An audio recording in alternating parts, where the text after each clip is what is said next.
Bienvenido a Diarios del Terror. Soy el narrador. Tu me gusta es vital, así que déjalo ahora y comenta desde dónde nos escuchas. Mira la etiqueta del video aquí abajo. Tenemos una selección con precios exclusivos para ti. Ahora, apaga la luz, ponte los audífonos, que vamos a empezar.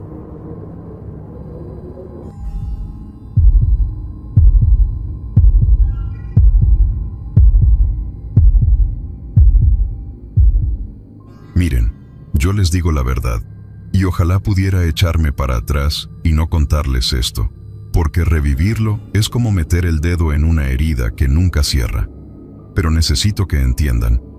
Mi abuela, Elena Vázquez, era una mujer de convicciones, de esas que si te decían que no pusieras el pie en la grieta de la acera, era porque sabían que el mundo se iba a acabar si lo hacías. No era superstición vacía, era conocimiento ancestral, de ese que se cuece a fuego lento en los pueblos donde el sol pega duro y las sombras son profundas. Yo crecí bajo su ala en un pueblito de la sierra, un lugar donde la modernidad apenas si había raspado la superficie. La casa de la abuela era de adobe, con un patio lleno de geranios y un olor constante a café recién colado y a tierra mojada. Y en esa casa había reglas, muchas, pero solo una era absoluta. Una que me martilló en la cabeza desde que era un niño chiquito y travieso. Mateo, mijito, nunca, escúchame bien, nunca toques la muñeca de porcelana que está guardada en el baúl de cedro, en el ático. Para ti, esa muñeca no existe. Si la encuentras, déjala quieta. Si la sacas, la desgracia entra contigo. La advertencia no venía con amenazas de castigo físico, no. Venía con un miedo frío en la mirada de mi abuela que, créanme, era peor que cualquier cinturón. Ella nunca me dijo por qué. Si le preguntaba, solo apretaba los labios y me daba la bendición, como si me estuviera despidiendo para siempre. Lo único que me soltó una vez, cuando yo ya era un adolescente, y la presión de la curiosidad casi me reventaba el pecho, fue: esa muñeca, Mateo, no es un juguete, es un recipiente. Y está ligada a un pacto que no nos pertenece, pero que nos cuida mientras permanezca dormido. Un pacto, imagínense, yo, un joven ya estudiando la universidad en la capital, con internet en el bolsillo y la cabeza llena de lógica y ciencia, ¿iba a creer en pactos y muñecas demoníacas? ¿Qué va? Para mí era folclore, una manera dramática de mi abuela de proteger una reliquia familiar quizá muy valiosa, o tal vez simplemente un mecanismo para mantener a raya a un nieto demasiado curioso. Pasaron los años, yo me fui a la ciudad, trabajé, me hice mi vida, y entonces, como pasa siempre, llegó la llamada que te parte el alma.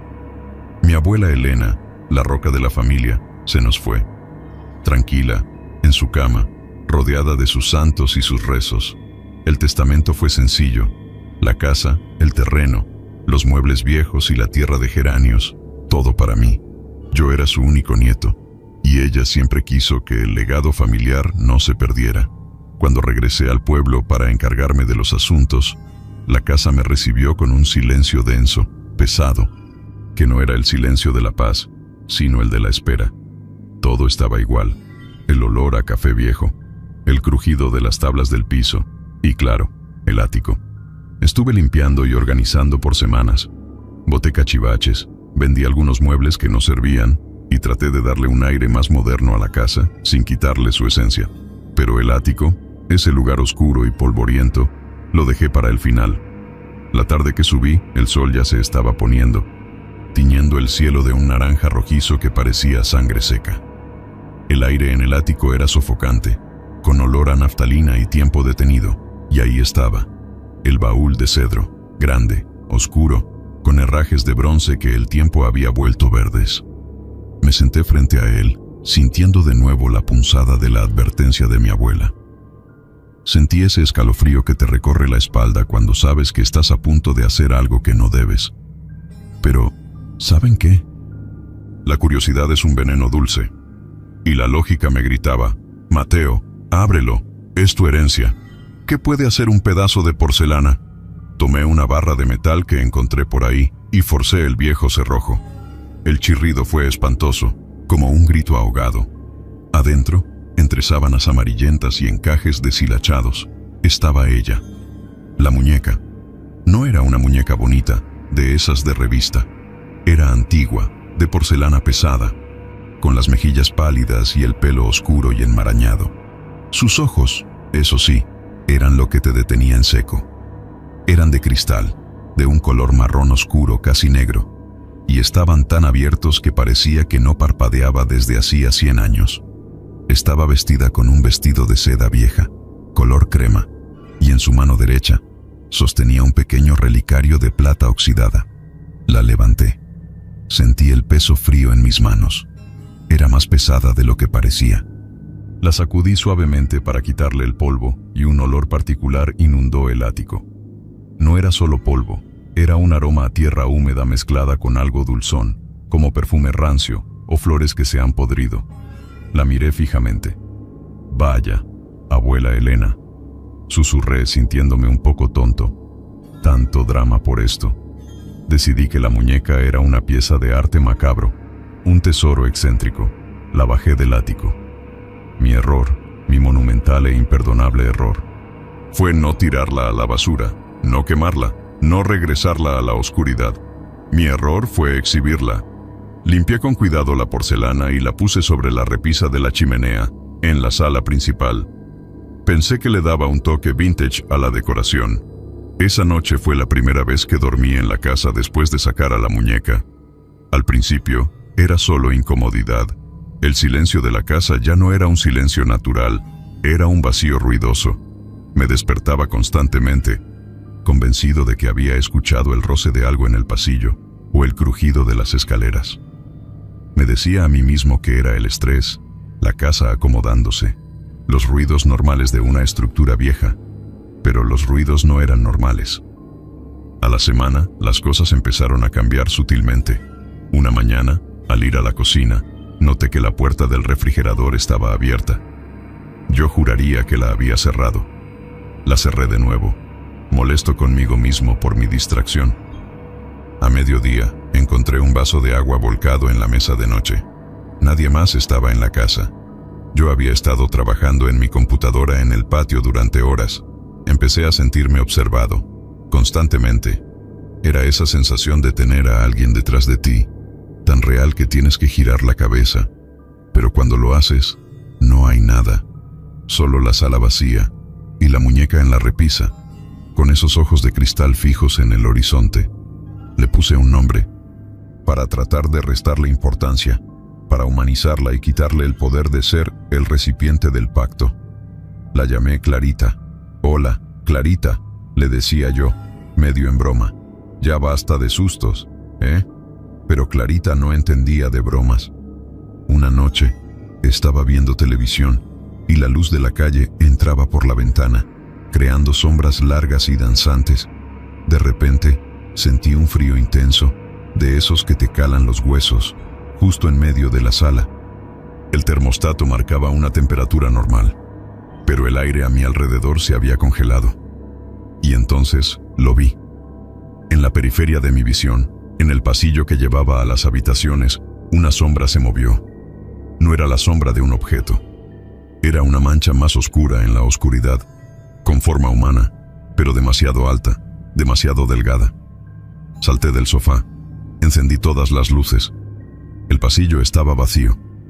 El frío se había ido tan rápido como llegó. Fui a la repisa. Clarita estaba ahí, inmóvil, pero algo me llamó la atención. El relicario de plata que sostenía en su mano, que había estado oxidado y cerrado, ahora estaba ligeramente abierto. Lo tomé. Estaba frío, pero no era el frío normal del metal. Era un frío que quemaba. Intenté cerrarlo, pero se resistió. Lo dejé sobre la repisa, sintiéndome estúpido por asustarme. Era una casa vieja, con corrientes de aire y metal oxidado, ya. Pero al día siguiente, el terror empezó a tomar forma.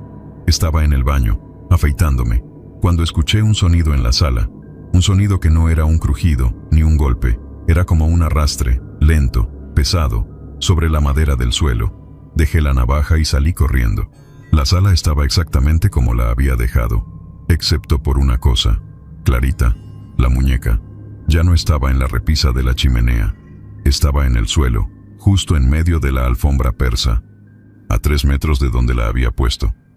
Y no estaba caída, como si se hubiera resbalado. Estaba sentada, con las piernas estiradas y la espalda recta, mirando hacia la puerta del pasillo, como si estuviera esperando a alguien. Sentí que el corazón se me iba a salir del pecho. El aire se me cortó. Me acerqué con pasos temblorosos. Esto no es posible, me dije. La puse mal. Se cayó. Pero no. Si se hubiera caído, habría caído hacia adelante o hacia atrás, y habría golpeado el piso de manera violenta. Esto era deliberado. La levanté, sintiendo un escalofrío que no tenía nada que ver con la temperatura. La porcelana estaba tibia, casi caliente, como si hubiera estado al sol, aunque la sala estaba a la sombra. Regresé a la repisa y la coloqué de nuevo, esta vez asegurándome de que estuviera bien firme. Pasé el resto del día en tensión, sin poder concentrarme. No encendí la televisión, solo me senté en el sofá, fingiendo leer, pero en realidad vigilando a Clarita. Al caer la noche, las sombras se alargaron. El silencio se hizo opresivo, y entonces lo escuché. Primero, fue un susurro, tan bajo que pensé que era el viento.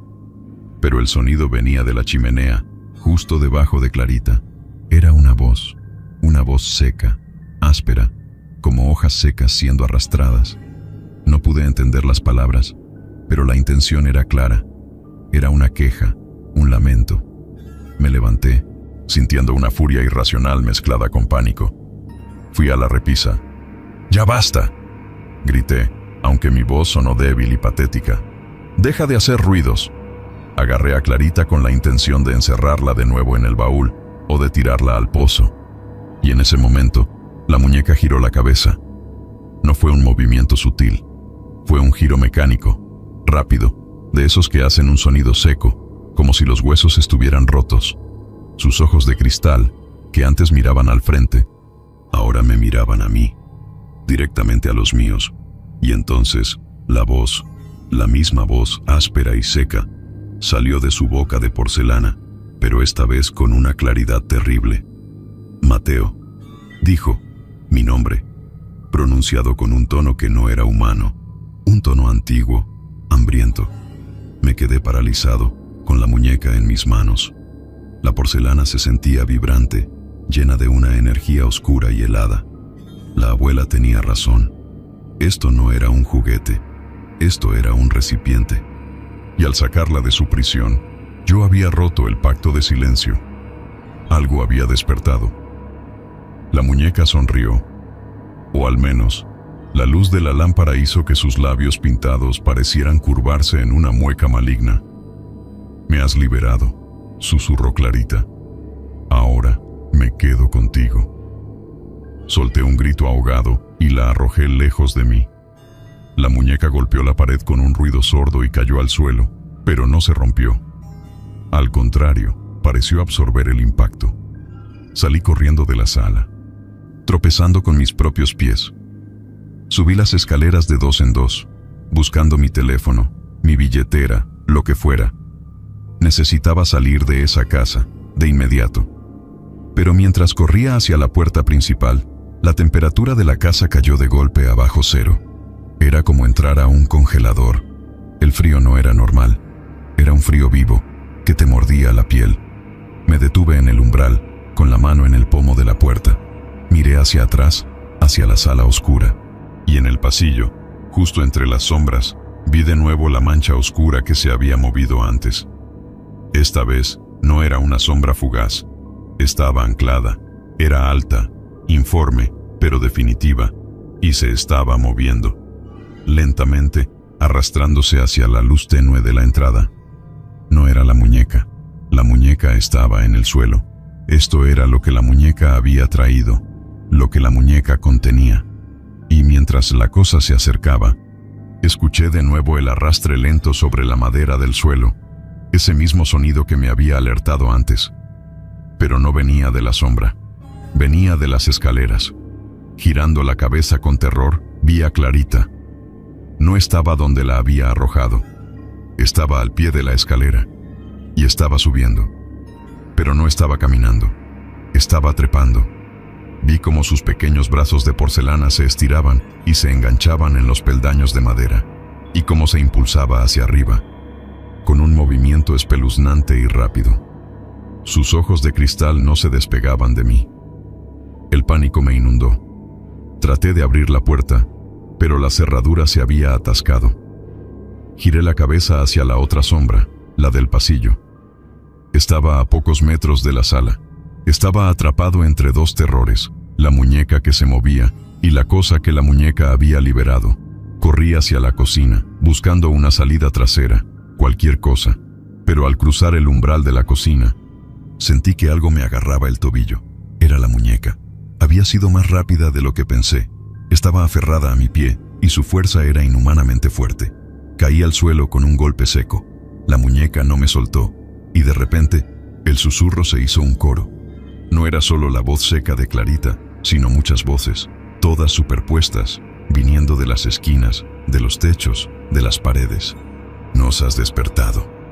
El pacto ha sido roto. Ahora somos libres en tu casa. Forcejeé, golpeando el brazo de porcelana contra el suelo, pero era como golpear piedra.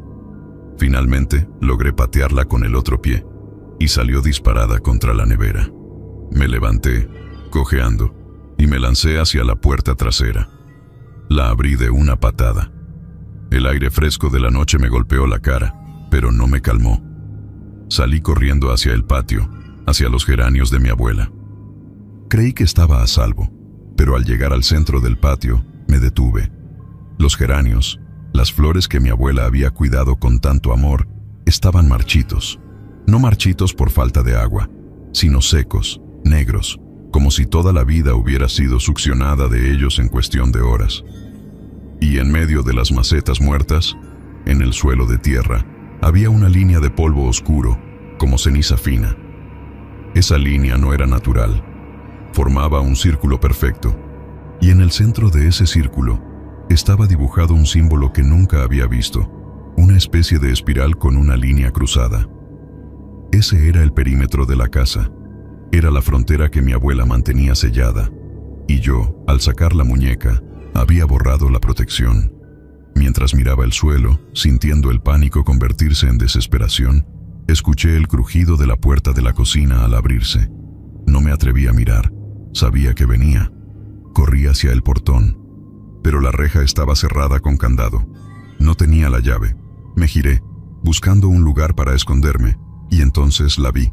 La sombra del pasillo, la cosa alta y delgada, estaba parada en el umbral de la casa, justo donde terminaba el círculo de ceniza. Parecía dudar en cruzar la tierra, como si todavía hubiera una resistencia. Pero a su lado, en el marco de la puerta, estaba Clarita, y ella no dudaba. La muñeca levantó su mano de porcelana, esa que sostenía el relicario, y lo abrió por completo, y de ese relicario salió un chorro de humo negro, espeso, que se dirigió directamente al suelo, borrando los últimos restos del círculo de ceniza. El pacto estaba roto, la frontera, eliminada. La sombra se deslizó sobre la tierra del patio con una velocidad antinatural, y Clarita, la muñeca, se quedó quieta en el umbral, con su sonrisa macabra, viéndome, pero esta vez no me estaba mirando. Estaba mirando a través de mí, hacia algo que venía detrás. Sentí una respiración helada en mi nuca, un aliento que olía a tierra y a tumba, un susurro, tan cercano que sentí el roce en mi oreja. Me dijo una sola palabra: mío. Me lancé de cabeza contra el portón, golpeando la reja de hierro hasta que mis nudillos sangraron. Yo ya no estaba solo en la casa de mi abuela. Yo era el anfitrión, y lo que había liberado no me iba a dejar ir. La advertencia había sido ignorada, y ahora, el recipiente y el contenido estaban cazándome en las sombras de mi propio hogar. Y esto, amigos, es solo el principio de la pesadilla. La palabra mío no era una pregunta, era una declaración de posesión, un decreto helado que me congeló la sangre. No me detuve a mirar la forma completa de la sombra. Mi cerebro gritó la única orden posible: ¡corre! Me lancé contra el portón, golpeando la reja de hierro una y otra vez, hasta que sentí que los huesos de mis nudillos se habían roto. La cerradura, oxidada y vieja, se dio con un gemido metálico, pero no me importó la herida. Salté la reja, pero no hacia la calle. No podía dejar la casa. Si huía, la sombra y Clarita quedarían libres para siempre. Tenía que revertir el error. Tenía que recordar lo que mi abuela sabía. Regresé corriendo, esquivando el círculo roto de ceniza en el patio. La sombra era rápida, pero yo estaba movido por el terror puro. Entré a la cocina de un salto. Ahí estaba Clarita, la muñeca, parada sobre la encimera como si se hubiera teletransportado.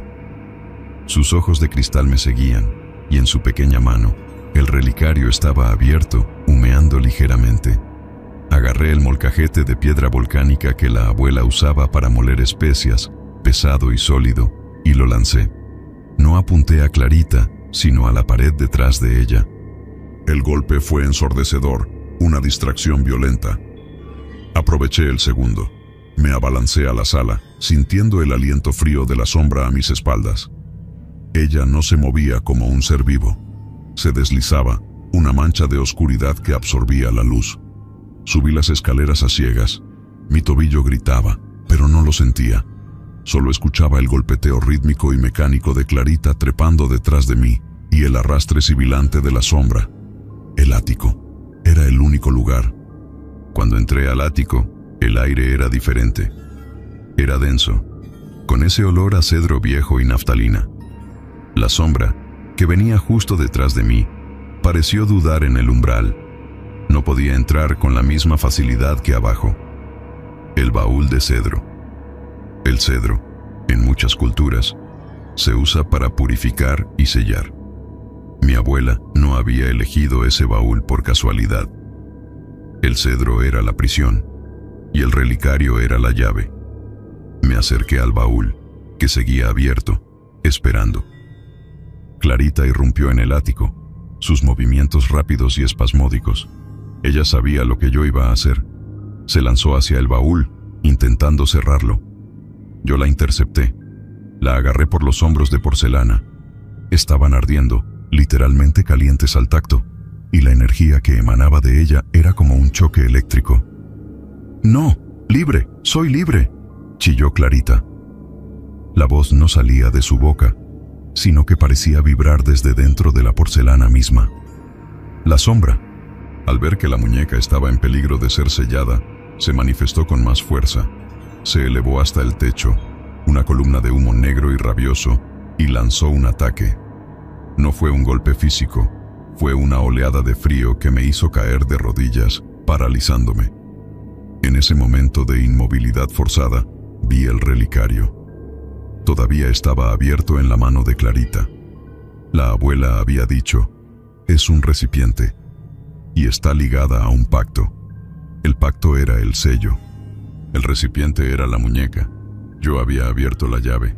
Con un esfuerzo que me desgarró los músculos, ignorando el frío y el dolor, alcancé la mano de Clarita. La muñeca se resistió, pero yo estaba luchando por mi vida. Le arrebaté el relicario de plata. Estaba hirviendo. La sombra se abalanzó sobre mí, lista para aniquilarme antes de que pudiera actuar. Cerré el relicario de golpe. ¡Clic! El sonido fue pequeño, pero tuvo el efecto de un trueno. El instante en que el relicario se cerró, Clarita se detuvo. Sus ojos de cristal se quedaron fijos. Su cuerpo se volvió inerte y helado de nuevo. Era solo porcelana, pero la sombra no se fue. Estaba ahí, flotando sobre nosotros, furiosa porque su ancla, la llave, había sido neutralizada. El baúl de cedro. Esa era la prisión. Lancé a Clarita con toda mi fuerza dentro del baúl. La muñeca cayó sobre las sábanas amarillentas con un golpe sordo. La sombra, al ver a su recipiente atrapado, reaccionó con un terror que me hizo temblar. No quería volver. Yo levanté la pesada tapa de cedro, y entonces lo vi. La sombra no se estaba yendo por voluntad propia. Estaba siendo aspirada.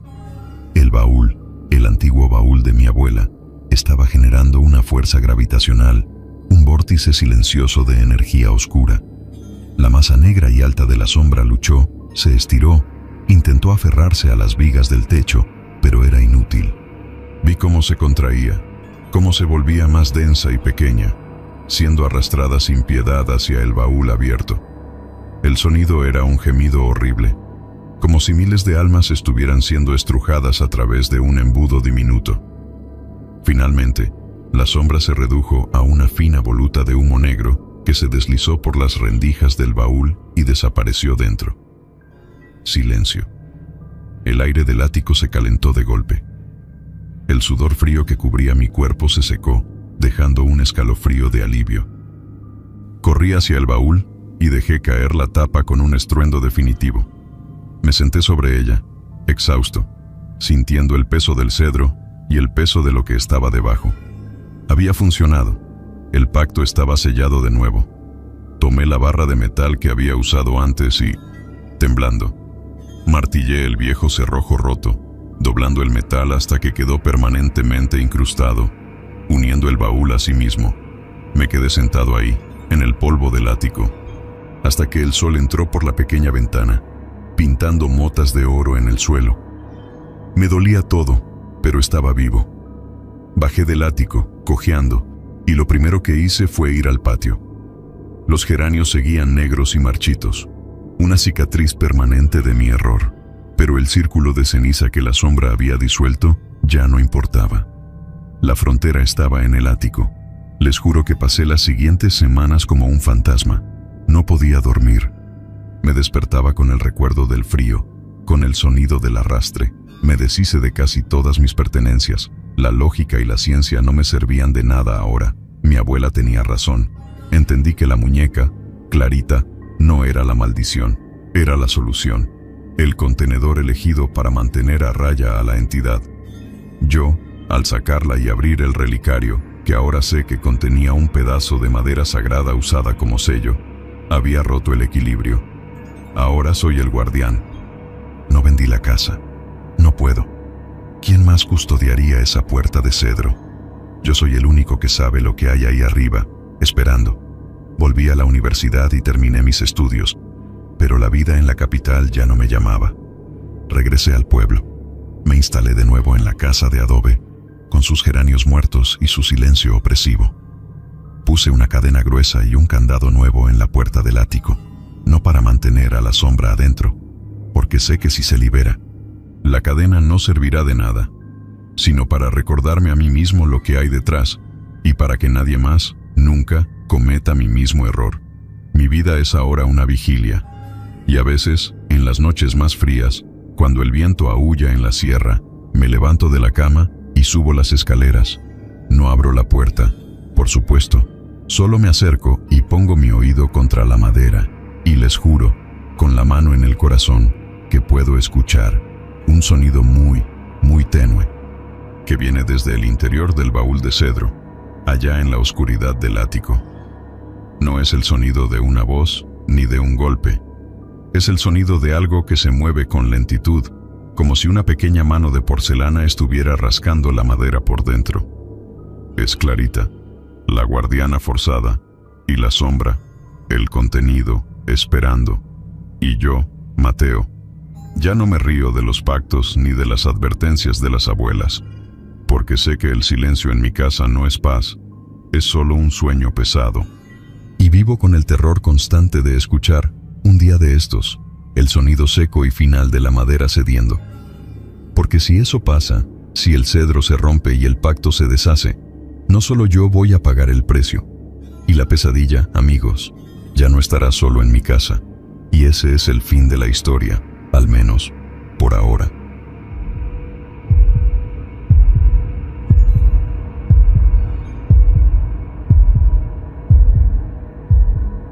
Miren, yo les voy a ser sincero. Uno a veces hace cosas por necesidad que ni el diablo se atreve a preguntar, y en mi caso, esa necesidad tenía nombre, se llamaba la renta atrasada y la nevera vacía.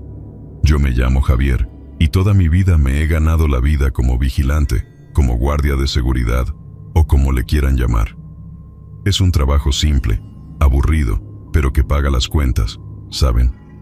Uno se acostumbra a la soledad de la noche y al café frío. Pero este trabajo, este turno, fue diferente. Era la última semana de septiembre. La empresa para la que yo trabajaba Seguridad Cóndor. Había agarrado un contrato de esos raros. Se trataba de vigilar el viejo Hospital de la Misericordia. Si ustedes son de por aquí, lo conocen. Es ese monstruo de cemento y ladrillo, gris, que lleva cerrado fácil 20 años, desde que se llevaron todo al nuevo centro médico. Había sido un hospital de beneficencia, de esos antiguos, donde la gente iba a morir, no a sanarse. Y era enorme, un laberinto de 4 pisos más un sótano que olía a olvido y cloro viejo. El jefe, don Roberto, me llamó a la oficina un martes por la tarde. Yo sabía que si me llamaba tan tarde, era para algo urgente y mal pagado. Me equivoqué en lo de mal pagado. Javier, me dijo, sin levantar la vista de sus papeles. Tengo un turno que nadie quiere agarrar. Es en la Misericordia. Sabes que lo van a demoler, ¿verdad? Pues la constructora necesita que haya alguien adentro, 24 horas hasta que tiren la primera pared. Es para evitar que se metan los chatarreros o, peor aún, los vándalos. Yo me encogí de hombros. Un hospital abandonado, oscuro, sí, pero tranquilo. Nadie iba a robar camas oxidadas. ¿Y por qué nadie lo quiere, don Roberto?, le pregunté, ya oliendo el truco. Don Roberto levantó por fin la cabeza y me miró con esos ojos cansados que tenía. Porque es la Misericordia, Javier, y porque el turno es de 12 a 6 de la mañana, solo, tú solo, y te pago el triple de tu tarifa normal, el triple, ¿me oyes? Suficiente para pagar la renta y comprarle zapatos nuevos a tu hija, el triple. Ahí es donde el miedo se pelea con la necesidad. Cuando el estómago ruge, uno le dice al cerebro que se calle. 3 veces más plata por 6 horas de trabajo, solo por estar sentado en un edificio vacío. Me dije a mí mismo que las historias eran solo eso, cuentos de viejas, cuentos de enfermeras, de pacientes desahuciados que no querían irse. Acepto, don Roberto, dije, sintiendo ya el peso de esa decisión como una piedra fría en el pecho. Me dio las llaves, un radio viejo que apenas agarraba señal, y una linterna de esas de pilas grandes que pesan como un ladrillo. Mañana empiezas. Te recogerá un coche a las 11:30. Solo tienes que dar rondas cada 2 horas. Asegurarte de que las puertas estén cerradas. No toques nada, Javier. Y por el amor de Dios, no vayas al sótano. Claro que no iría al sótano. Yo no soy estúpido. Llegó la noche. La noche en que mi vida, o al menos mi entendimiento de lo que era real, se fue al carajo. El coche me dejó justo frente a la reja de hierro forjado. Eran las 11:45 de la noche. El Hospital de la Misericordia no parecía un edificio, sino una tumba de 10 pisos. La luna estaba casi llena, pero las nubes le jugaban al escondite, así que la luz era intermitente, creando sombras que se movían y se alargaban. El aire era pesado. No era solo frío, era una humedad que te calaba los huesos, como si el edificio estuviera sudando miseria. Al bajarme del coche, sentí el primer escalofrío, ese que no tiene que ver con la temperatura. El conductor, un muchacho joven que no me dirigió la palabra, solo señaló el portón principal y se fue pitando, como si le quemara el pavimento. Me quedé solo. La entrada era imponente, columnas gruesas, y en la puerta principal, un letrero de bronce oxidado que decía: aquí se atiende el cuerpo, y Dios se encarga del alma. Una bienvenida deprimente. Abrí la puerta principal con una llave enorme que pesaba 1 kilo. El metal chirrió en protesta, y el sonido resonó por el vestíbulo vacío, rebotando en los techos altos. Adentro, era peor que afuera. El vestíbulo era grandísimo, con pisos de mármol que habían perdido el brillo hacía décadas. Había un mostrador de recepción cubierto de polvo, y detrás de él, una hilera de ficheros metálicos, abiertos, como si alguien hubiera estado buscando algo urgente y nunca lo hubiera encontrado. El olor. Ah, el olor. Si el miedo tuviera un aroma, sería ese. Una mezcla rancia de medicinas vencidas, orina seca, humedad y algo más, algo metálico y dulce, como sangre vieja. Encendí mi linterna. El rayo de luz era una cosa patética contra la inmensidad de la oscuridad. Era una oscuridad densa, de esas que no dejan ver ni las manos. Mi trabajo era fácil: recorrer el primer piso, el segundo, el tercero y el cuarto, revisar puertas y ventanas, y luego esperar la hora de la siguiente ronda. Empecé por el primer piso. Ahí estaban las salas de espera, la farmacia y lo que parecía ser la sala de emergencias. El silencio era lo que más me taladraba los nervios. No era un silencio de paz, sino uno de esos silencios que te gritan que no estás solo. Un silencio expectante. Caminé lentamente, mis botas resonando en el mármol. El eco de mis pasos era tan fuerte que me hacía dar saltos. Traté de caminar más suave, de puntillas, pero me sentía ridículo. Yo era el guardia. ¿A quién le tenía miedo? Al pasar por la farmacia, vi que todos los estantes estaban vacíos, pero en el suelo había frascos rotos y etiquetas amarillas. Parecía que el tiempo se había detenido justo cuando evacuaron el hospital. Llegué a las escaleras principales, que eran de cemento desgastado y tenían una barandilla de madera astillada. Antes de subir, miré hacia el pasillo que iba a la parte trasera. Esa era la zona de pediatría, según un plano medio borroso que me había dado don Roberto. Me detuve. Escuché algo. No era un ruido fuerte, ni un golpe. Era un sonido sutil, pero inconfundible. Como si algo se hubiera arrastrado muy despacio sobre el suelo de cemento, justo al final del pasillo de pediatría. Mi corazón empezó a latir como un tambor de guerra. Me dije, Javier, es el viento, es un animal, una rata gigante. Apunté la linterna hacia el pasillo. Era largo, parecía interminable. Las paredes estaban pintadas de un color verde pálido, supongo que para dar tranquilidad a los niños, pero ahora solo parecía moho. En el suelo había unos dibujos infantiles pegados, de esos que se hacen con crayones, desprendiéndose de la pared. Me quedé quieto, conteniendo la respiración. El silencio volvió, pesado, opresivo. Decidí seguir el protocolo, subir. El primer piso estaba chequeado. Subí al segundo. Aquí estaban las habitaciones de los pacientes. El pasillo era idéntico al de abajo, pero más angosto. Las puertas de las habitaciones estaban todas abiertas, o al menos entreabiertas. Al pasar, mi luz se colaba dentro y veía las camas metálicas, con los colchones enrollados a los pies, como gusanos gigantes. En el pasillo del segundo piso, la temperatura bajó de golpe.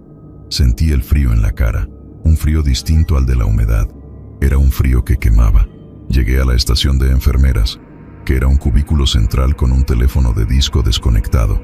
Sobre el mostrador había una pila de expedientes médicos, hinchados por la humedad, con los nombres de los pacientes escritos a mano. Nombres como María Elena, Jesús Antonio, niña de la cama 3.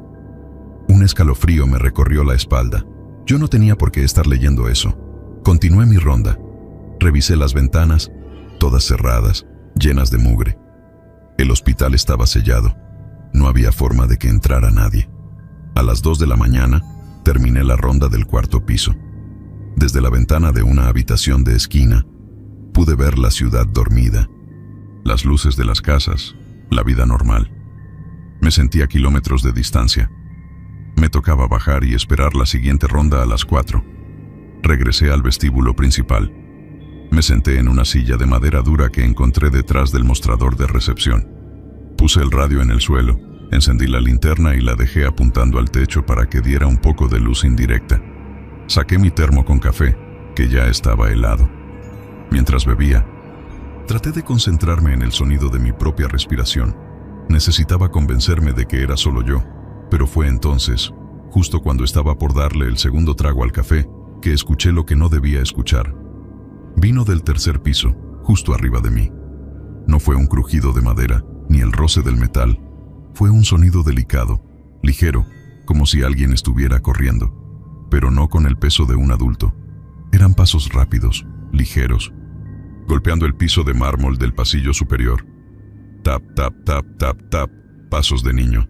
Se detuvieron de golpe. Me quedé paralizado, con la taza a medio camino de mi boca. Mi mente empezó a trabajar a 1000 por hora. No puede ser un niño. ¿Cómo entró?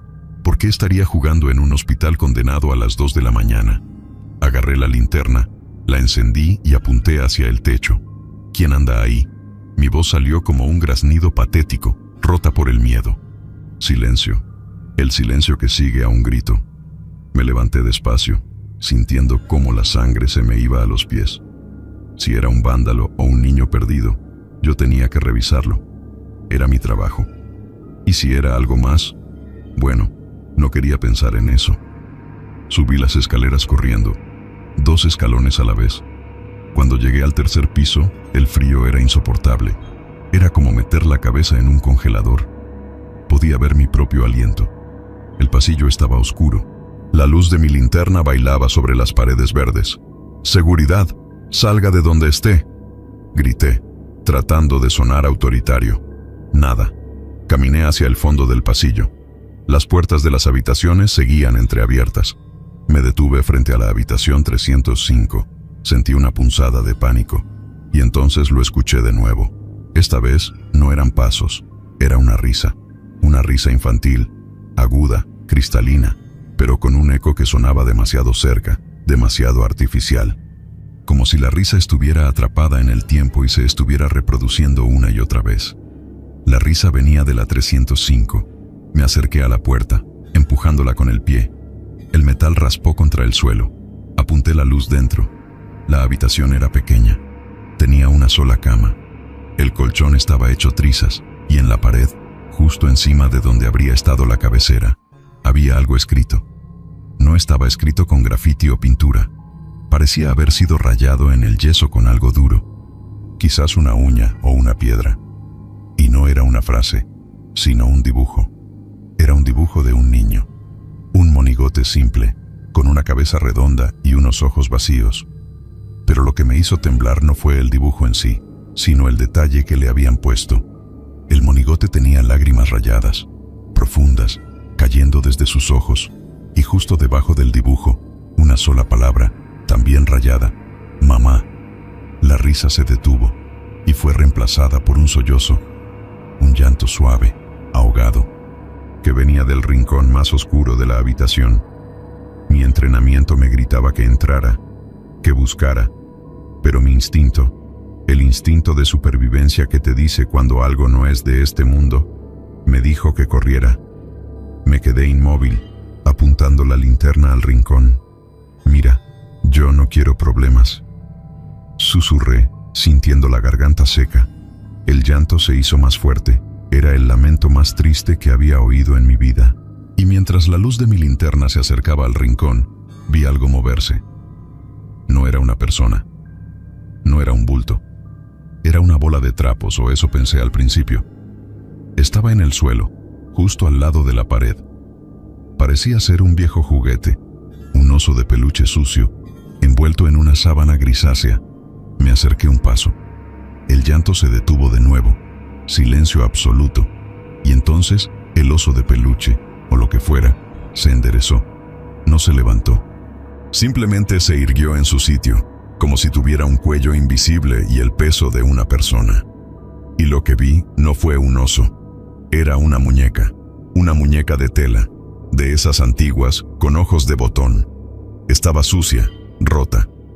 Pero lo que me heló la sangre fue que la tela que la cubría se movió, como si estuviera respirando, y de su boca de hilo salió una voz fina, como un cascabel roto. «¿Me ayudas a buscar mi medicina, Javier?», dijo mi nombre. Yo no le había dicho mi nombre a nadie en el hospital.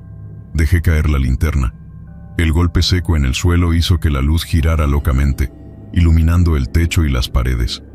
Yo ya no estaba mirando la muñeca, estaba corriendo. Corrí por el pasillo del tercer piso, tropecé en las escaleras y casi me parto la cabeza.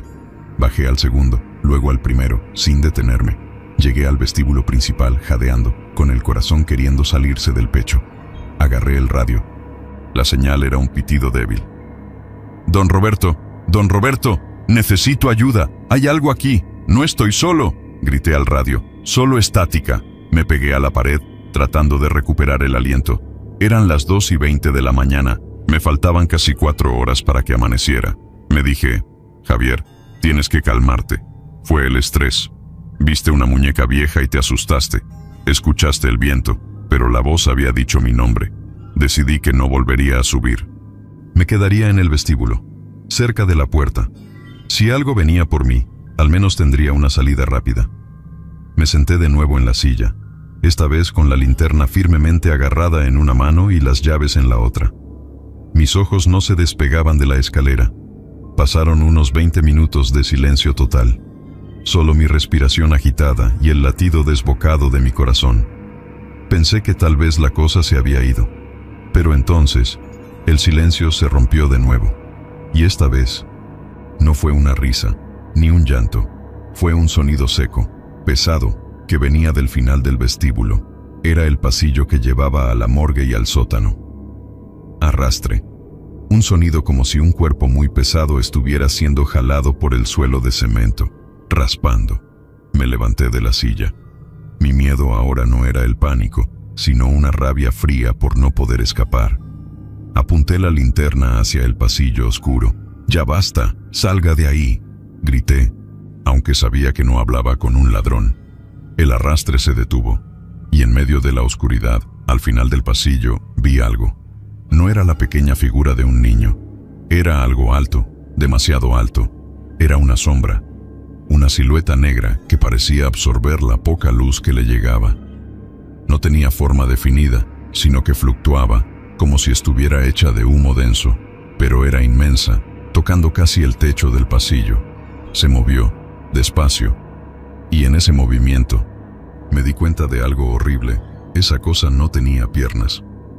Se deslizaba o flotaba, y su cuerpo era tan delgado que parecía un palo largo, oscuro, que terminaba en una cabeza que no pude distinguir, solo un vacío aún más negro. El aire se hizo aún más pesado. Sentí una presión física, como si el hospital entero estuviera respirando sobre mí. La figura se detuvo en la entrada del pasillo, justo antes de que la luz de mi linterna pudiera darle de lleno. Estaba esperando. Y entonces escuché una voz. No era un susurro ni un grito. Era un sonido grave, profundo, que no venía de la boca, sino de las paredes, del suelo, de mi propia cabeza. Era un sonido de dolor, un lamento grave y prolongado, como el de 100 almas sufriendo a la vez. Y la figura oscura, que yo sabía que no era humana, empezó a avanzar hacia mí. No corría, no caminaba. Simplemente se acercaba, y a cada paso, la temperatura bajaba más, hasta que sentí que mis pulmones se congelaban. Sabía que si esa cosa llegaba hasta el vestíbulo, no iba a quedar nada de mí. Corrí a la puerta principal, metí la llave en la cerradura y la giré con manos temblorosas. El metal no quería ceder. Arrastre. La cosa estaba justo detrás del mostrador de recepción. Arrastre. Estaba casi encima de mí. Con un esfuerzo desesperado, abrí la puerta. Salí disparado a la calle, sin mirar atrás, sin pensar en el triple de la tarifa, sin pensar en mi trabajo, en nada. Corrí hasta que mis piernas ardieron, hasta que no pude respirar. Cuando me detuve, a varias cuadras de distancia, me apoyé en un poste de luz, mirando hacia la silueta oscura del Hospital de la Misericordia. Y justo cuando pensaba que estaba a salvo, escuché algo más. No vino del hospital, vino de la calle. Era el sonido de un juguete, una canica rodando sobre el cemento. Clic, clic, clic. Giré la cabeza. No había nadie. Pero en el suelo, justo a mis pies, vi una pequeña canica de cristal azul. Estaba perfectamente limpia, rodando suavemente en círculos, como si alguien la hubiera soltado justo ahí. Me agaché para recogerla, y al tomarla, sentí algo en el bolsillo de mi chaqueta. Metí la mano, temblando. Saqué lo que había agarrado en mi huida. Era la muñeca de tela. La muñeca de ojos de botón del tercer piso. La muñeca que había dicho mi nombre. Y en ese instante, supe que no había escapado. La cosa más grande me había dejado ir. Pero la pequeña, la que reía, esa venía conmigo. Y la noche apenas estaba comenzando. Me di cuenta de que esa canica y esa muñeca eran solo la bienvenida a la verdadera pesadilla. Algo me había seguido, algo que quería jugar. Y yo era el nuevo juguete. La muñeca me miraba con sus ojos de botón, y juraría que, bajo la pálida luz del poste de la calle, vi una pequeña sonrisa de hilo en su cara sucia. Miren, si hay algo que te quita el aliento más rápido que correr, es saber que el infierno te siguió a casa. Yo estaba allí, en la calle, bajo la luz parpadeante de un poste que olía a óxido y a noche, y tenía en mis manos la prueba de que me había traído algo del otro lado. La muñeca de tela, con sus ojos de botón y esa sonrisa de hilo, estaba en mi mano, y la canica azul, rodando suavemente a mis pies. Fue un shock tan grande que ni siquiera pude gritar. Solo miré la muñeca. Estaba fría, pero no con el frío del metal, sino con un frío que se sentía vivo, como el de un animal de sangre fría. ¿Qué hice? Lo primero que se le ocurre a un hombre que está a punto de desmoronarse. La tiré. La lancé con todas mis fuerzas contra la pared de ladrillos de una tienda cercana. Yo quería que se hiciera pedazos, que los botones saltaran y que la tela se rompiera en 1000 trozos. Pero no. La muñeca golpeó el ladrillo con un sonido sordo y cayó al suelo, justo a mis pies. Y no se rompió. Es más, cuando cayó, juraría que se giró sola para que sus ojos de botón me siguieran mirando. Y entonces, escuché la risa de nuevo. Pero esta vez no venía de la muñeca, ni del hospital. Venía de todas partes. Era una carcajada aguda, como si un coro de niños invisibles se estuviera burlando de mí en la calle vacía.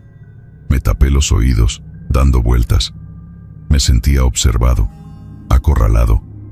«Déjame en paz», grité al aire, sintiendo la saliva seca en la boca. Agarré la muñeca de nuevo.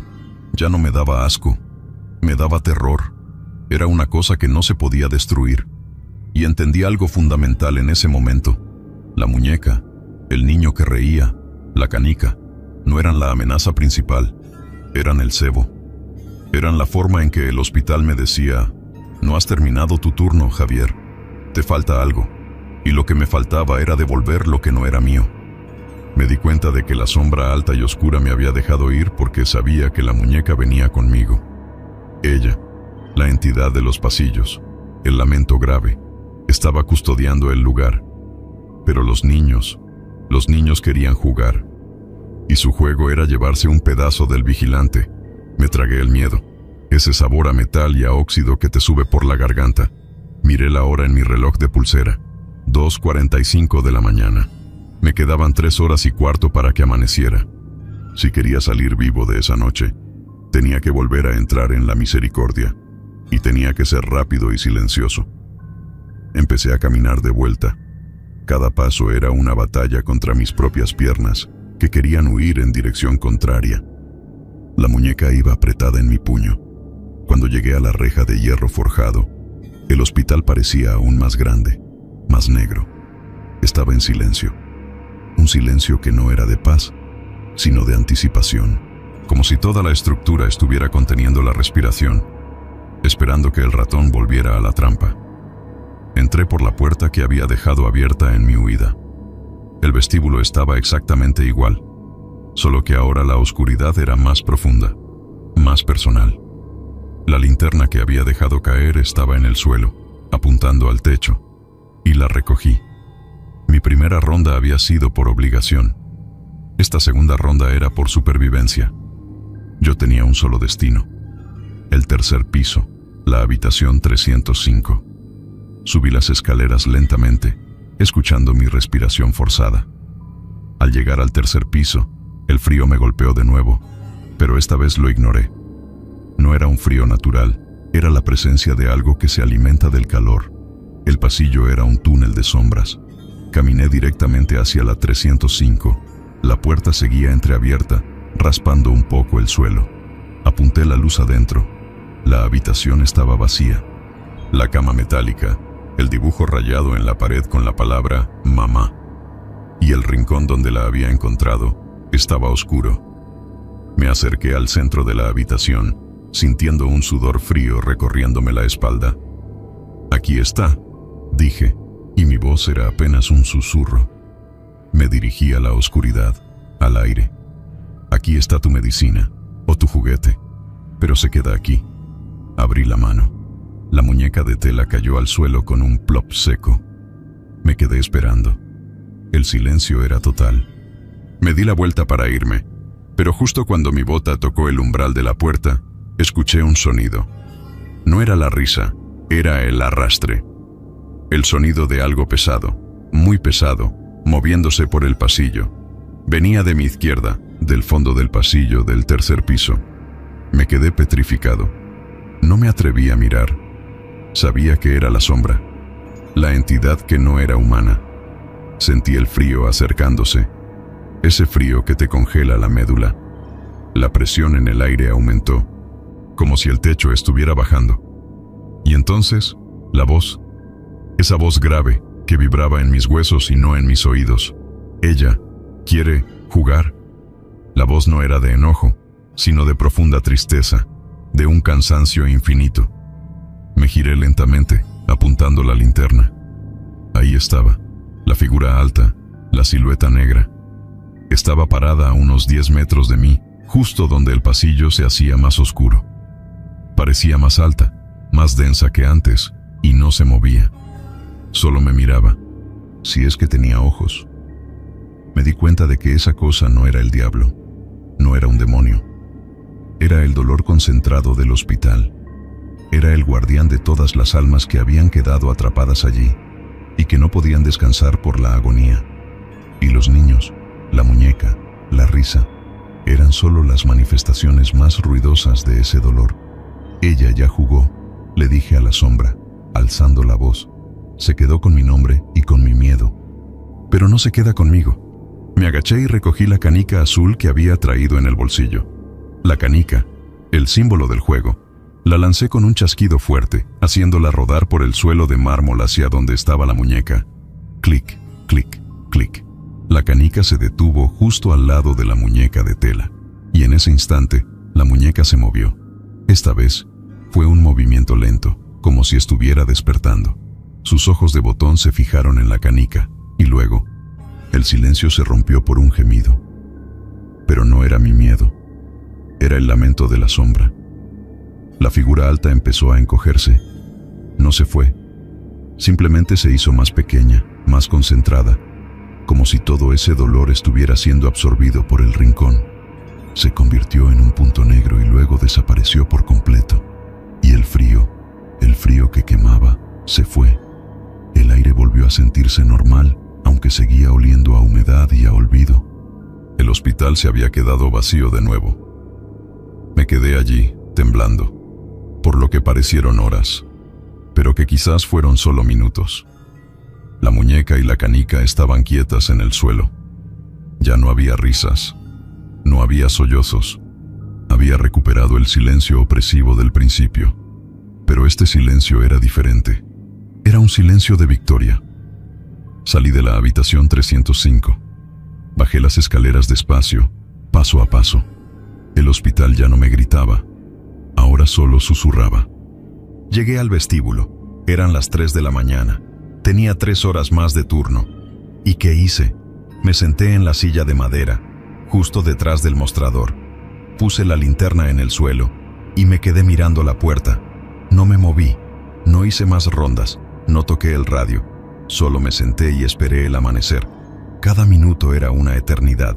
Escuchaba cada crujido del edificio, cada golpe del viento, pero ya no había pasos de niños ni arrastres pesados. El hospital me había dejado en paz. Había terminado de jugar. A las 5:55 de la mañana, cuando las primeras luces grises del amanecer empezaron a filtrarse por las ventanas sucias, sentí una paz tan profunda que me hizo llorar. Era la paz de saber que lo peor había pasado. A las 6 en punto, escuché el ruido de un motor. El coche. Me levanté, sintiéndome como un anciano. Abrí la puerta principal. El mismo muchacho joven que me había traído estaba allí, con cara de aburrimiento. ¿Todo bien, señor?, me preguntó, con la voz pastosa de la mañana. Todo bien, muchacho, mentí, con una sonrisa que no me llegaba a los ojos. Noche tranquila. Me subí al coche. El muchacho no me preguntó nada más. Mientras nos alejábamos, miré por la ventana el Hospital de la Misericordia. Bajo la luz del sol naciente, ya no parecía una tumba, sino solo un edificio viejo, feo, esperando la demolición. Llegué a la oficina de don Roberto a las 7 de la mañana. Él estaba tomando su primer café, leyendo el periódico. «Javier», me dijo, sin mirarme. «Pensé que no volverías. Nadie aguanta esa noche». «Aquí estoy, don Roberto», le dije, poniendo las llaves, la linterna y el radio sobre su escritorio. Don Roberto levantó la vista. Me miró de arriba a abajo. Yo estaba pálido, con los ojos inyectados en sangre y la camisa empapada de sudor y mugre. «Me te ves como si hubieras visto al mismo Satanás», comentó con una media sonrisa. «Vi cosas peores, don Roberto», le respondí. «Vi cosas que no tienen nombre». Él dejó el periódico. «Mira, no te voy a preguntar, pero dime una cosa. ¿Todo estuvo en orden? ¿No hubo vándalos? Todo cerrado, todo en orden. Nadie entró, nadie salió», aseguré. Don Roberto sacó un sobre grueso de su cajón. «Aquí está tu pago, el triple, como prometí. Suficiente para la renta y los zapatos». Agarré el sobre. Pesaba. Lo sentí en mi mano, y por un momento, el recuerdo de la muñeca y el terror desaparecieron bajo el peso del dinero. Pero solo por un momento. «Don Roberto», le dije, antes de irme, «yo renuncio a ese turno y le sugiero que, al próximo vigilante que mande, le diga que si escucha que lo llaman por su nombre, que no responda, y si ve un juguete, que no lo toque». Don Roberto me miró con curiosidad, pero no con incredulidad. Él ya sabía de qué iba el sitio. «Entendido, Javier. Tómate el día libre. Y no hables de esto con nadie. La gente es chismosa». Salí de la oficina y nunca más volví a trabajar para Seguridad Cóndor. Pagué la renta. Compré los zapatos. Y la vida siguió, más o menos normal. Pero hay cosas que no se van. Desde esa noche, yo ya no puedo dormir con la luz apagada. Y cada vez que escucho un ruido en la calle, el rodar de algo pequeño, mi corazón se acelera. Y a veces, en el silencio de mi casa, cuando estoy solo, creo escuchar una risa. Una risa infantil, aguda, que suena demasiado cerca. Sé que la muñeca se quedó en el hospital, en el rincón de la 305, junto a su canica. Pero también sé que una parte de mí se quedó allí con ella, y que ella se llevó un pedazo de mi alma.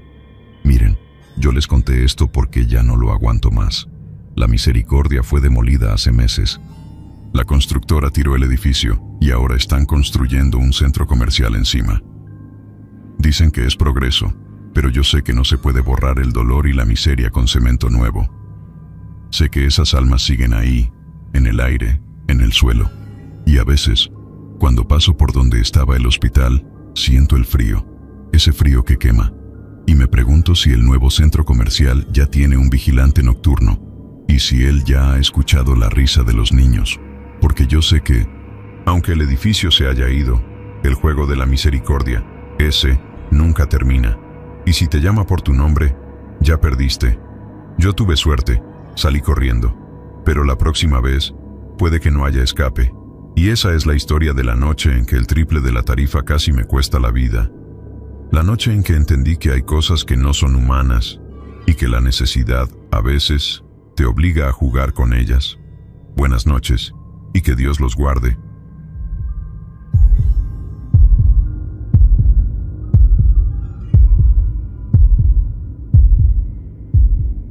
Miren, yo sé que lo que les voy a contar suena a película barata, a esas historias que uno se inventa borracho en una fogata.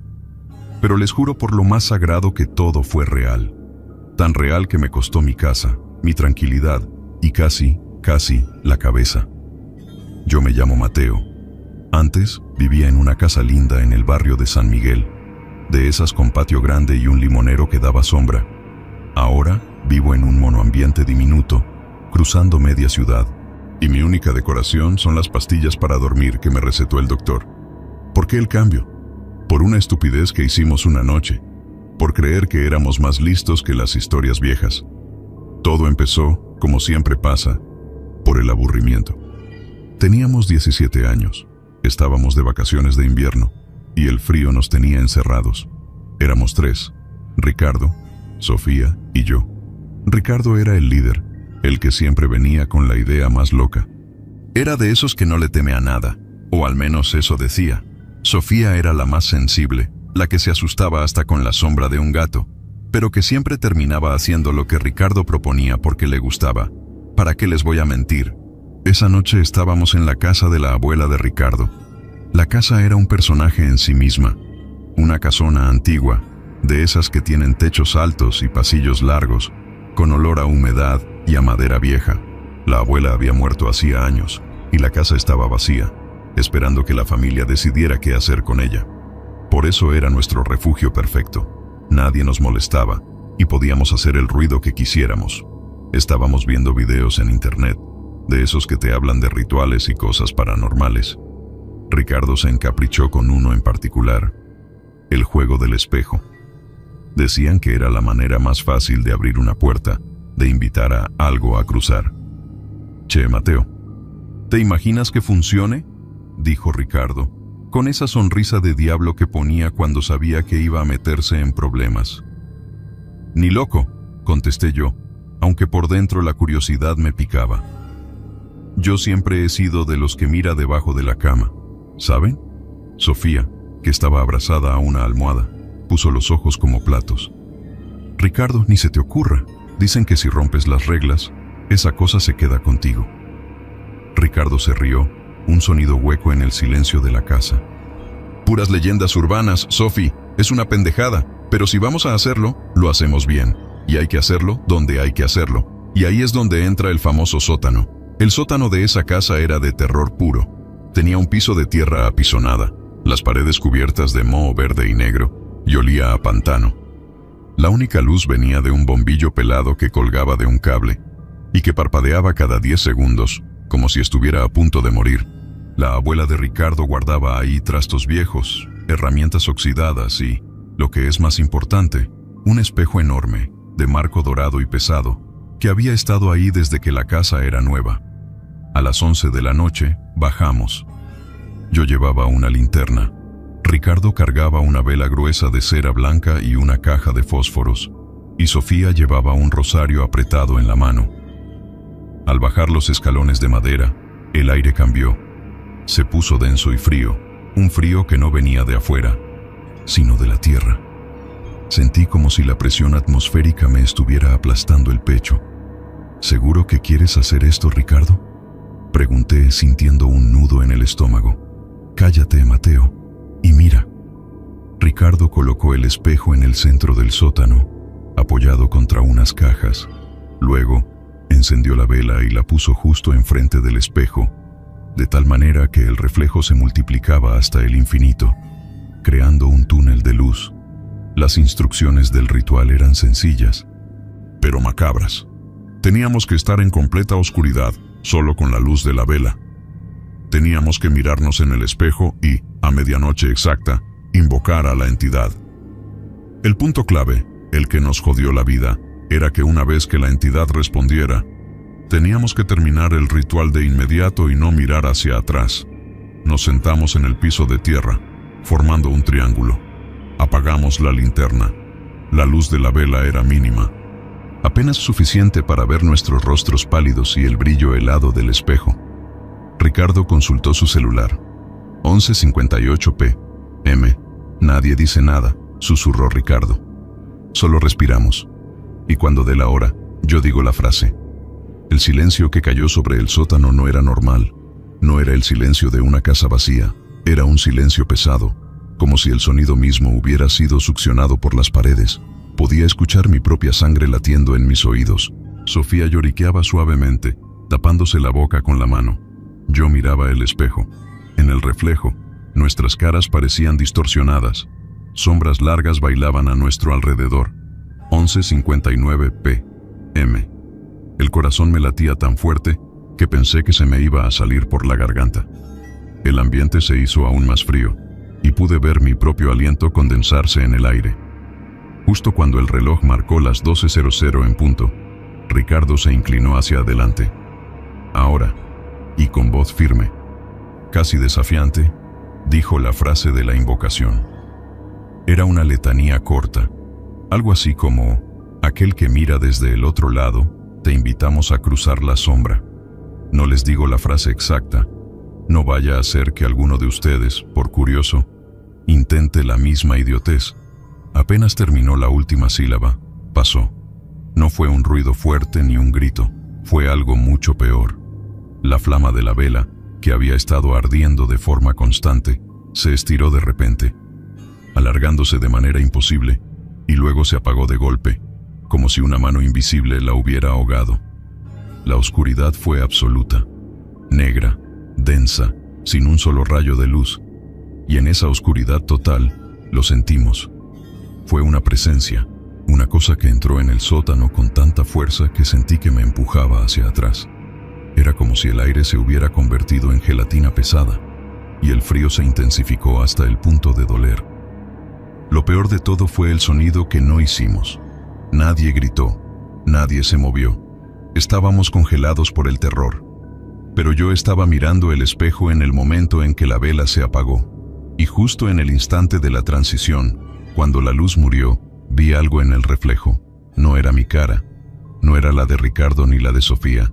Era una silueta, alta, delgada, con una forma que se parecía vagamente a la de una persona, pero que absorbía la poca luz que quedaba. No tenía rostro, solo un hueco negro donde deberían ir los ojos. Y esa silueta se movió. Justo antes de que la oscuridad nos cubriera, sentí que la cosa en el espejo se inclinaba hacia mí. ¡Pum! Sofía gritó, un chillido agudo y desesperado. Ricardo, que estaba en pánico total, intentó encender la linterna, pero sus manos temblaban tanto que la dejó caer al piso de tierra. Se acabó, gritó Ricardo, ya no con su voz de machito, sino con la de un niño asustado. Yo, sin pensarlo, me levanté como un resorte, tropecé con el espejo y este cayó al piso con un estruendo de metal y vidrio roto. El sonido del espejo al romperse fue como un disparo. En ese momento, la presión se liberó. El frío no se fue del todo, pero la sensación de asfixia desapareció. Ricardo finalmente logró encender la linterna. El rayo de luz tembló sobre el sótano.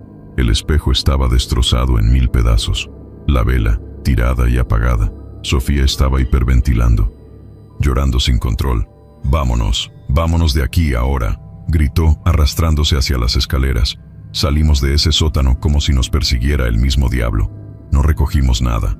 Dejamos el espejo roto, la vela, el rito incompleto, y ese fue nuestro error fatal.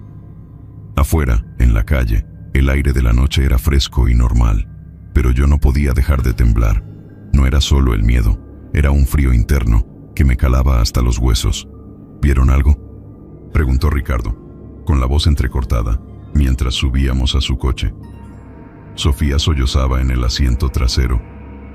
Yo sentí la cosa, dijo ella. Se puso encima de nosotros. Yo vi algo en el espejo, dije, sintiendo que mis palabras apenas salían. Ricardo no dijo nada. Manejó rápido, saltándose semáforos, desesperado por llevarnos a casa y pretender que nada había pasado. Me dejó en mi casa a la 1 de la mañana. Entré en silencio para no despertar a mis padres. La casa estaba tibia, iluminada, con el olor familiar de la cena de mi madre, pero yo no me sentía seguro. Subí a mi habitación, me tiré en la cama y me cubrí hasta la cabeza. Pensé que con el calor de las cobijas se me iría el frío, pero no se fue. Era un frío que venía de adentro, justo del centro de mi pecho. Esa noche, tuve el primero de los sueños. No fue una pesadilla tradicional de monstruos o persecuciones. Fue mucho más sutil, y por eso, más aterrador. Estaba en un espacio vacío, negro como el sótano sin luz. No había paredes, ni piso, ni techo. Solo yo flotando. Y entonces, escuché la respiración. Era una respiración lenta, pesada, como si alguien estuviera justo detrás de mí, pegado a mi oído. Intenté moverme, pero mis músculos no respondían. Estaba paralizado. Luego, la voz. No era un sonido articulado, sino un susurro que no usaba las cuerdas vocales, sino que vibraba directamente en mi cerebro. Era mi nombre, Mateo. La voz era seca, sin emoción, como papel de lija, y lo peor era que sentía el aliento frío en mi nuca. Me desperté gritando, empapado en sudor, con el corazón latiéndome a 1000 por hora. Miré alrededor, mi habitación. La luz de la luna entraba por la ventana. Todo normal. pero el frío seguía ahí, y la sensación de que alguien estaba parado justo detrás de mi cama no se iba. Me levanté y encendí la luz. Revisé el armario, debajo de la cama. Nada, me sentí ridículo. Era solo miedo post-ritual, ¿verdad? Pero al día siguiente, el miedo se convirtió en certeza. Llamé a Ricardo y Sofía. Ricardo estaba nervioso, pero seguía negando la gravedad de lo ocurrido. Fue el pánico, Mateo. Rompimos el espejo y eso nos asustó. Nada más. Ricardo, tuve un sueño terrible. Sentí algo detrás de mí. Deja de ver películas de terror, hombre. Vamos a la plaza, a despejarnos. Sofía, en cambio, estaba inmovilizada por el terror. No puedo salir, Mateo. Tengo miedo de que esa cosa me vea. Siento un peso en la casa. Y ahí entendí que, aunque los tres habíamos estado en el sótano, la entidad se había pegado a mí. Yo fui el que miró directamente cuando la luz se extinguió. Yo fui el que sintió el aliento frío. Yo fui el que rompió el espejo, sellando la conexión. La primera semana fue de manifestaciones leves, pero constantes. El frío nunca se fue. Mi habitación, que siempre había sido cálida, se convirtió en una nevera. Mis padres se quejaban de que dejaba la ventana abierta, pero la ventana estaba cerrada. Las luces de mi cuarto empezaron a fallar. No se quemaban, simplemente parpadeaban o se apagaban cuando yo estaba solo. Si mi madre entraba, funcionaban perfecto. Y luego estaba el silencio. Cuando la entidad estaba cerca, el ruido ambiental desaparecía. Mis perros, que siempre ladraban por cualquier cosa, se quedaban inmóviles, mirando un punto fijo en el pasillo, emitiendo un gruñido bajo y tembloroso. Los pájaros dejaban de cantar. Era un vacío sonoro que me indicaba que no estaba solo. Empecé a tener problemas en la chamba, trabajo que tenía por las tardes y en la escuela. No dormía, pasaba la noche en vela, viendo el techo, esperando el susurro. Y el susurro regresó, pero ya no solo en los sueños. Una tarde, estaba haciendo la tarea en mi escritorio. Mis padres estaban abajo, viendo televisión, todo tranquilo. De repente, el frío se hizo extremo y el silencio cayó. Escuché mi nombre, claro como el agua, justo al lado de mi oído derecho. Mateo. No era un sonido que viniera del aire, vibró en mi tímpano, en mi mandíbula. Salté de la silla, gritando, y miré hacia atrás. Nada, solo la silla vacía. Bajé corriendo las escaleras, pálido, y mis padres se asustaron. ¿Qué te pasa, hijo? Pareces un fantasma. Yo escuché algo. Mi padre me miró con preocupación. Debes estar estresado, hijo. Demasiado café. Pero yo sabía que no era estrés. Era la cosa. Y se estaba volviendo más audaz. Empecé a evitar los espejos. Si me miraba, aunque fuera solo por un segundo, sentía que la silueta negra del sótano se movía en la periferia de mi visión. Era un juego cruel. La entidad había entrado a través de un espejo, y ahora me acechaba a través de todos ellos. Si me lavaba los dientes, mantenía la cabeza baja. Si pasaba por el pasillo, evitaba el reflejo en los cuadros con vidrio. Una noche, la entidad subió la apuesta. Estaba acostado, luchando por conciliar el sueño. La luz de la calle entraba por la ventana, dibujando una franja clara en la pared. Y en esa franja de luz vi una sombra. No era la sombra de mi ropero ni de la silla. Era la sombra de algo que no estaba ahí. Una figura alta y delgada. Justo en el centro de la pared. Parecía estirarse, como si estuviera a punto de tocarme. Me quedé inmóvil, con los ojos clavados en esa mancha oscura. No respiraba. La sombra empezó a moverse lentamente, deslizándose por la pared, acercándose a mi cama. Y entonces escuché un raspado, un sonido seco, como si alguien estuviera arrastrando una uña larga y afilada por la madera de mi mesa de noche. Miré la mesa, y en el barniz oscuro, vi 3 marcas paralelas que no estaban ahí antes. Marcas frescas, profundas. Ahí me di cuenta de que la entidad no era solo una sensación o un ruido. Era física. Podía tocar, podía dejar rastro.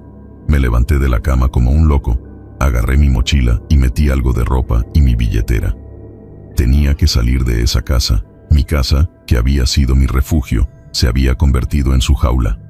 Salí corriendo de la habitación, sin mirar atrás, y me fui a la sala. Mis padres estaban durmiendo. Sentí un impulso de despertarlos, de gritarles lo que estaba pasando, pero sabía que no me creerían. ¿Cómo les explicas que una sombra en la pared te está dejando marcas? Llamé a Ricardo. Eran las 3 de la mañana.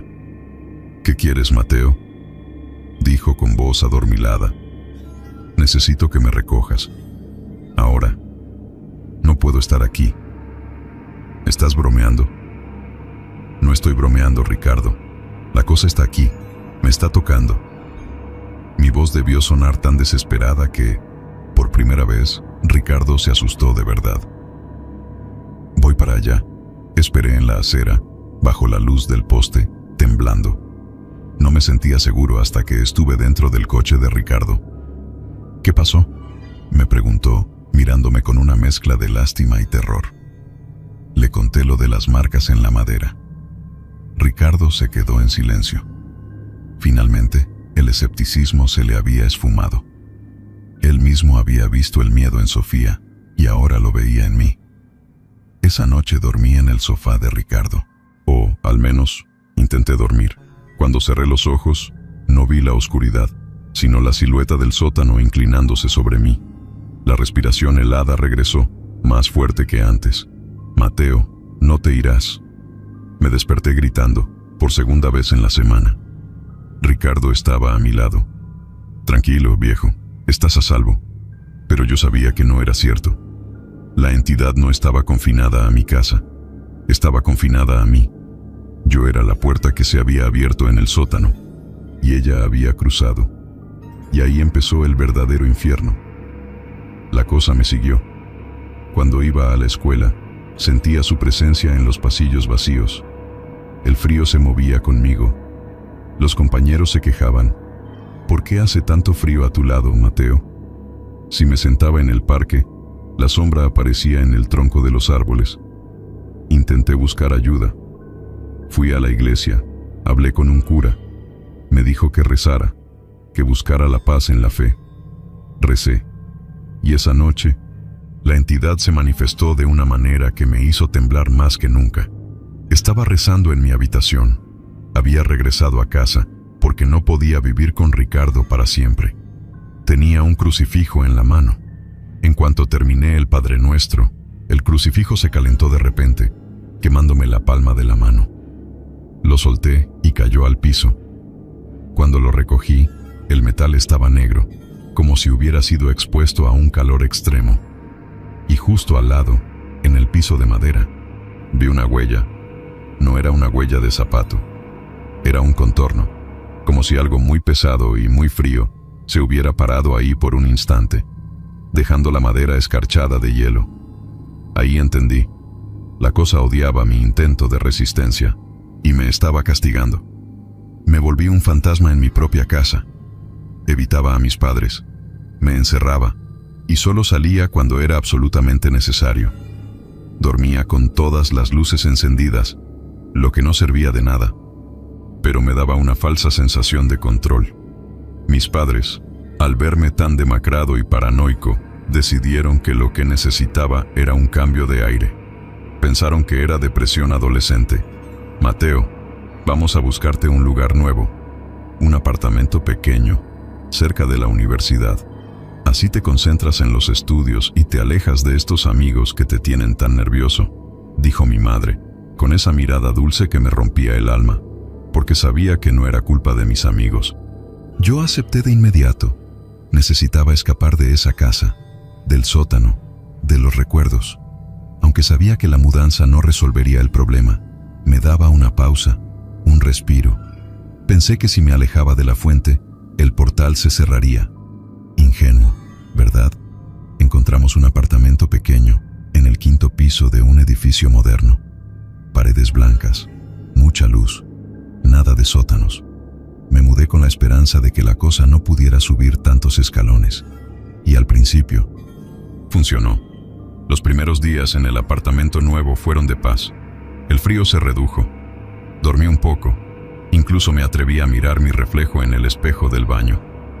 Pero al tercer día, la entidad me recordó que ella no estaba atada al espacio, sino a mi alma. Estaba preparando la cena. La radio estaba encendida, poniendo música pop.